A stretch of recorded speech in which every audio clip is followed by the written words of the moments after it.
500 of these cars. Yep. 107 came to the U.S.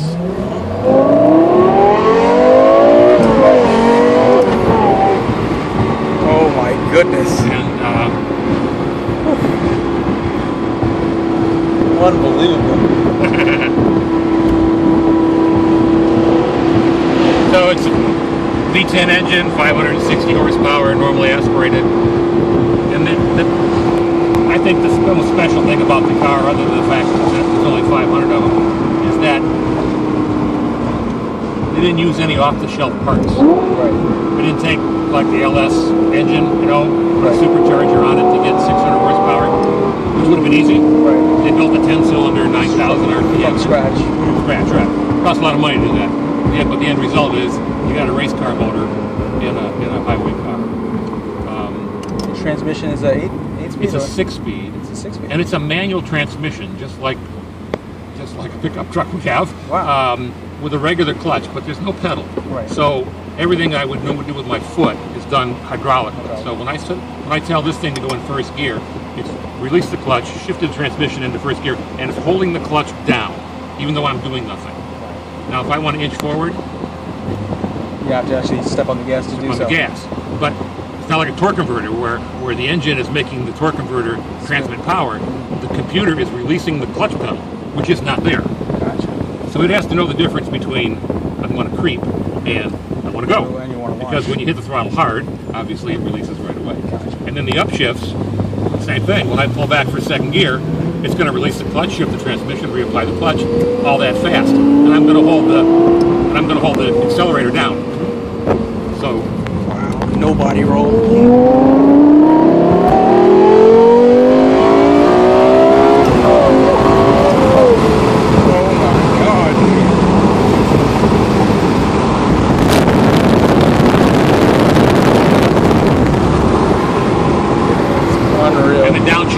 Way. Typically on a manual transmission, if you downshift, you would have to bring the engine speed up to match the gearbox speed to the rear wheel speed. The computer does that for you. That's right. So you just hold constant speed and the engine management takes over. Wow. Now there is an automatic mode where it does everything for you? Thing you asked. I can put it in auto mode. First thing that happens is I start to accelerate. You'll feel the upshift. There it is. That's 1-2. That was 4. So and because it shifts kind of, you get that good bit of a clunky shift because the engine's not heavily loaded. Right. And it will find its way back all the way to 6th gear. Now you would normally drive 40 miles an hour in 6th gear. So it's doing it for fuel purposes. Right. Okay. And if I were to, when I get around the drive here, let's see. Yeah, a little further. I'm not sure why this car needs a fuel management mode, but it has one. One of which is the way the transmission shifts. There. Yeah, get the next one. And the other is, when it idles in the auto mode, you'll see in a minute. Drops into neutral. That's not going to do it now. Might be relating to temperature. It idles in 5 cylinders.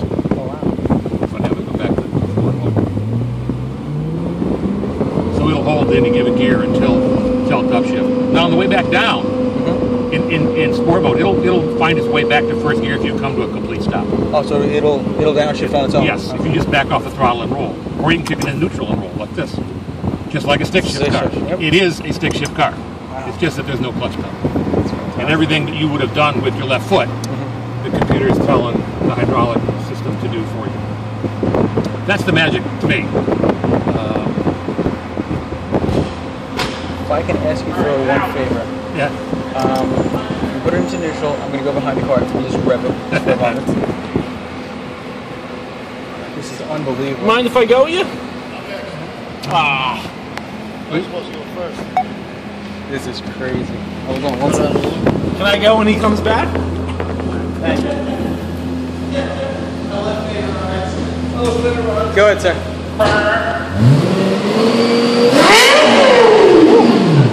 Nice. Yeah. Is that what you wanted to hear? That's what I wanted to hear. Thank you very much, sir. Hey, Daddy. How are you? Yeah, I've never seen this thing.